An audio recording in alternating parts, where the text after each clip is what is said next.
ขอពីគេឡើងបើកទូរស័ព្ទមកក៏ឃើញតែគេឆាតទៅគ្រប់ក៏ចូលទៅមើលទៅគ្រប់វាថាធានាអញ្ចឹងនេះតែងខ្លួនហើយអស់ហើយដល់ពេលរួចទៅមើលគ្រប់ទៅគ្រប់វាថាអត់រៀនអញ្ចឹងខ្ញុំត្រូវដូរអាវតែនឹកឃើញថាខ្លួនឯងអត់តាន់ unboxing វ៉ាន់ពីថៅប៉ៅអញ្ចឹងខ្ញុំត្រូវទៅ unboxing វ៉ាន់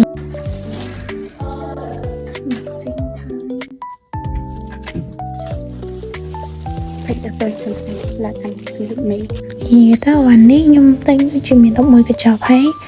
អស់តែខ្ទង់$20ជាងឯងតែ11កញ្ចប់នោះតាន់ណាមានទាំងខែផងអីផងកន្លែងនេះឡើង surprise ដោយសារឃើញកូនប្អកមួយធំនឹងស្មានតែគេច្រឡំបានដាក់ចូលតាមពិតទៅតែគេដាក់ប្អកគុំមកវាបែកចឹងមិនវាធំហើយខ្ញុំបង្ហាញមិញហ្នឹងគឺជា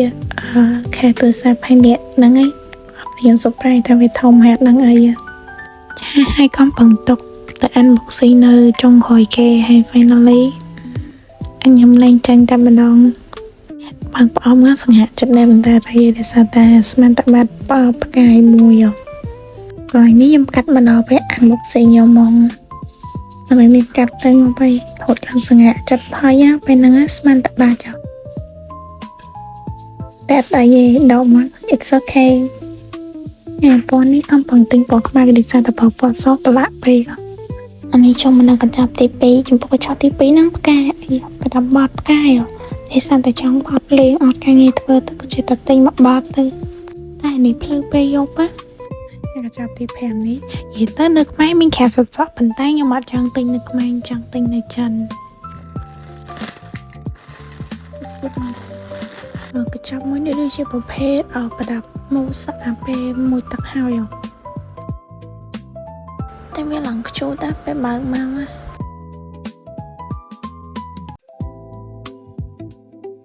ឡើយនេះគេចង់ unboxing ប្រអប់ធំតែយកទៅយកអស់សិនចឹងចូលមកណានេះហើយមកដឹងអីនេះកបោកអាហ្នឹងខ្ញុំឆ្លាញ់ណាស់ខ្ញុំឃើញនៅក្នុងតាប៉ៅតម្លៃធូរអញ្ចឹងទៅទិញមកទៅ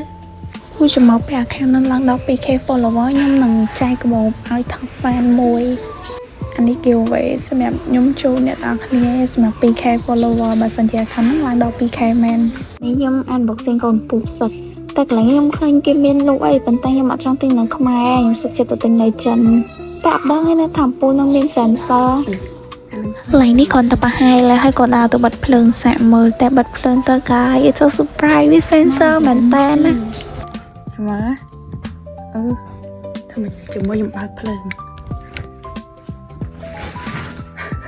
កន្លែងនេះនិយាយនឹងចាប់ផ្ដើមឆ្ងល់ថាប្រអប់ធំនឹងអីគេដោយសារតែ